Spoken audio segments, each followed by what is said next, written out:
Yes, ready for dictation. Start. प्रसिद्ध Nobel पुरस्कार विजेता जॉर्ज वाल्ड का कहना है कि अगर वर्तमान दुनिया ख़त्म हुई तो उसकी सारी जिम्मेदारी अमेरिका की होगी। विराम। उसके अनुसार यह कहना गलत है कि शस्त्रों की दौड़ के लिए कई राष्ट्र जिम्मेदार हैं। विराम। आज केवल अमेरिका ही मौत का सबसे बड़ा सौदागर है। विराम।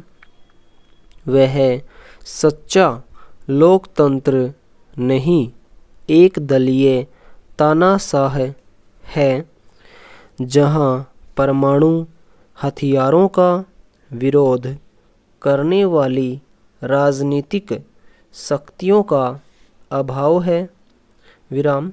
उन्होंने अत्यंत मार्मिक शब्दों में बताया कि अमेरिका का शासक वर्ग किस हद तक दुनिया को तबाह करने पर तुला हुआ है। विराम। उन्होंने कहा कि परमाणु हथियार सबसे पहले अमेरिका ने बनाए और प्रयोग किए और फिर भी कहता रहा कि वे तो आत्मरक्षा के लिए हैं। विराम।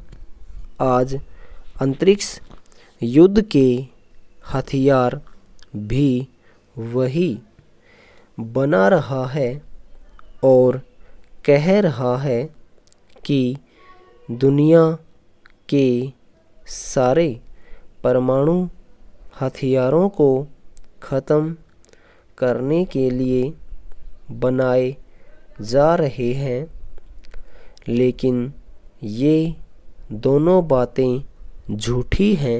विराम। पहला, अमेरिका का इरादा हमेशा आक्रमण का रहा है और धीरे धीरे उसने युद्ध के इस तामसिक इरादे को अपना व्यवसाय बना लिया है।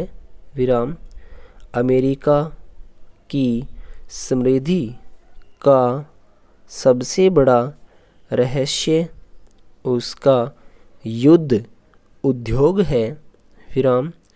हथियारों के कारखानों को राष्ट्रपति रेगन ने खुली छूट दे रखी है। विराम। यह आश्चर्य की बात है कि हथियार बनाने वाली कंपनियां सबसे अधिक मुनाफा कमा रही है और सबसे कम आयकर दे रही है।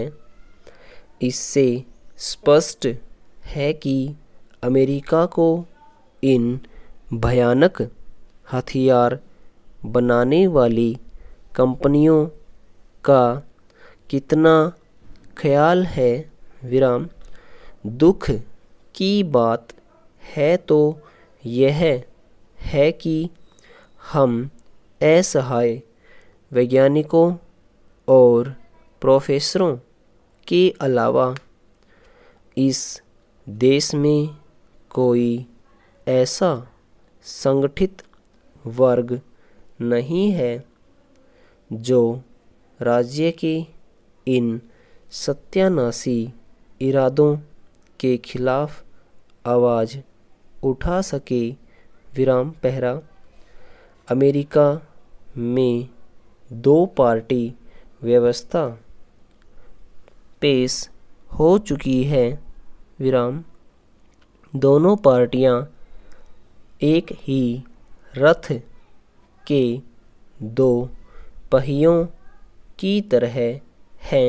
विराम युद्ध उद्योग की तानाशाही के आगे दोनों पार्टियां नतमस्तक हैं, विराम अमेरिका की आम जनता इन राजनीतिक दलों की चाल को समझने में असमर्थ हैं, विराम लोकतंत्र युद्ध तंत्र में बदल गया है, विराम अखबारों में वे खबरें छपने नहीं दी जाती जो परमाणु परीक्षणों की पोल खोलती हैं, विराम उन्होंने अपने भाषण के अंत में मनपसंद लोगों से